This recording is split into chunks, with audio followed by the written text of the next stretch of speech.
Could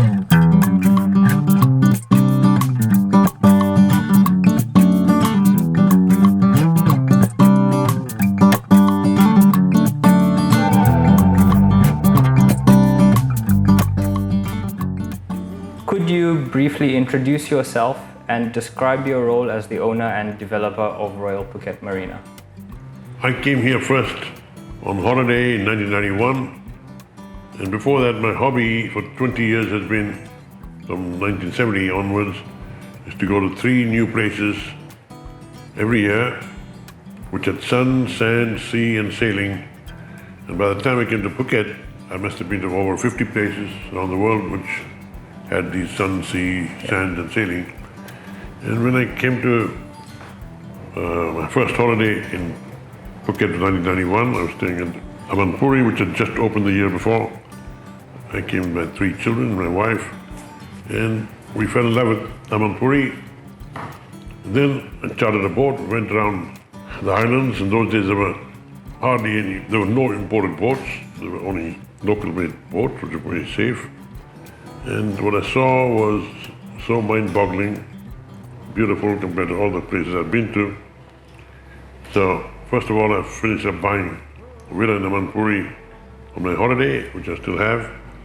Then I decided this is a great place to have a marina, because there was no marinas in those days, and import duty on the boats was 240%. If a boat cost $1 million, the government owned 2.4 million on top, so nobody had any imported boats.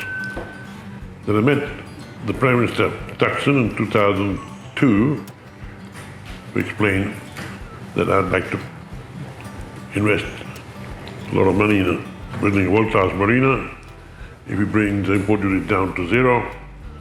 And that's what happened in 2004, and I developed this marina, and it has won many awards since then. We are the only marina in Thailand which has got 5 gold anchor awards, and we are also the only marina and the only mixed-use development in Thailand to be carbon neutral.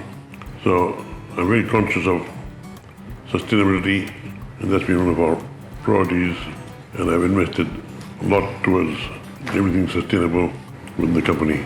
As a fully carbon neutral marina, how does Royal Phuket Marina support marine and environmental conservation efforts?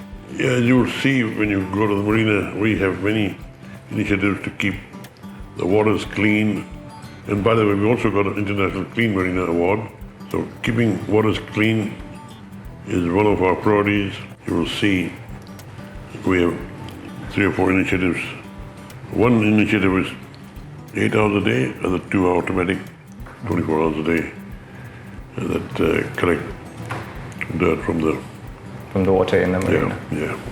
What motivated you personally to get involved with Oceans for All Foundation and to support specifically the License to Clean project? Yeah, I've been very fond of boating since 1970 when I lived in Europe and lived in London. And I saw over the years the oceans deteriorating, beaches getting dirty, and I'm very conscious to do something for the community, for the oceans, and that's why we've done many initiatives.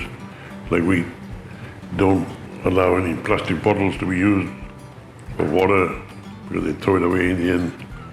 So many tourists who come here, we discourage them from that. So we're doing our bit. That's why at least I'm happy to say that in Thailand,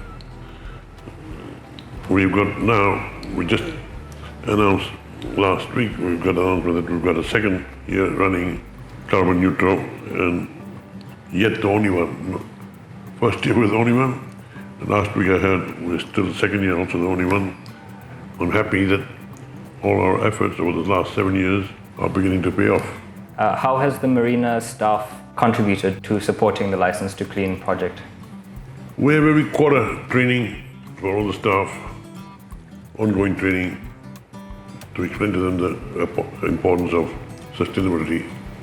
It's ongoing. You can't just do it 1 year and expect it to go, because in hospitality business, There's a lot of staff turnover, so all the new staff that come in are also trained.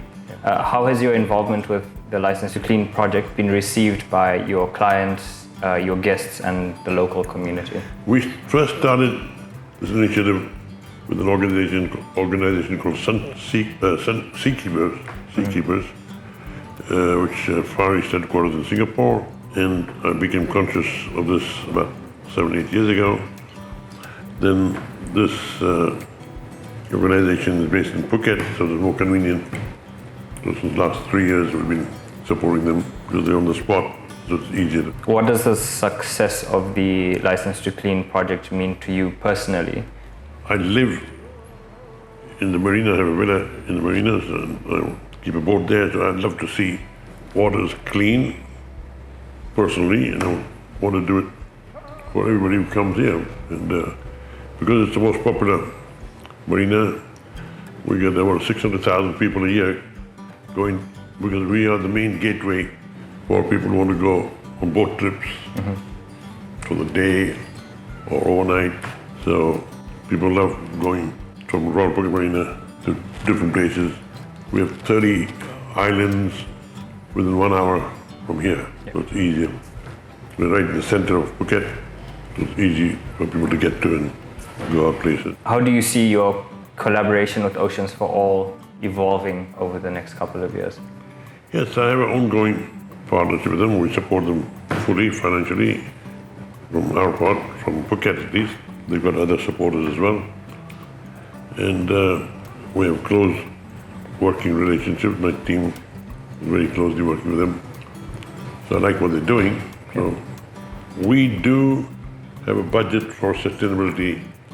So anybody who comes up with a good idea towards sustainability, we have a sustainability budget, and everybody in the company is conscious about that's one of our top priorities. What message would you like to share with other marina operators and businesses about supporting environmental initiatives like the License to Clean project?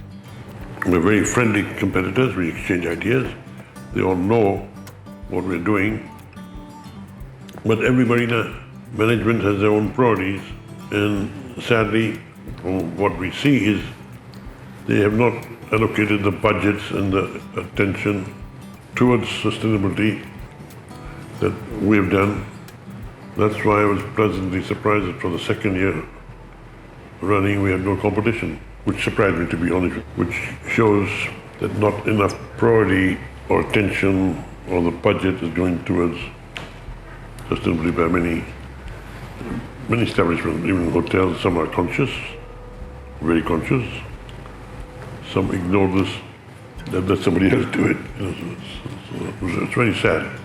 Old habits are not easy to break. And once my senior management realized the importance, and they passed on. As I said earlier, this is ongoing. This is not something you can do 1 year and say that's done. It's not like building a home. You build it and it's okay for 20 years. This is ongoing. So it has to be in the culture of the company, culture of the management. We have developed it, and I'm proud to say it's going to continue.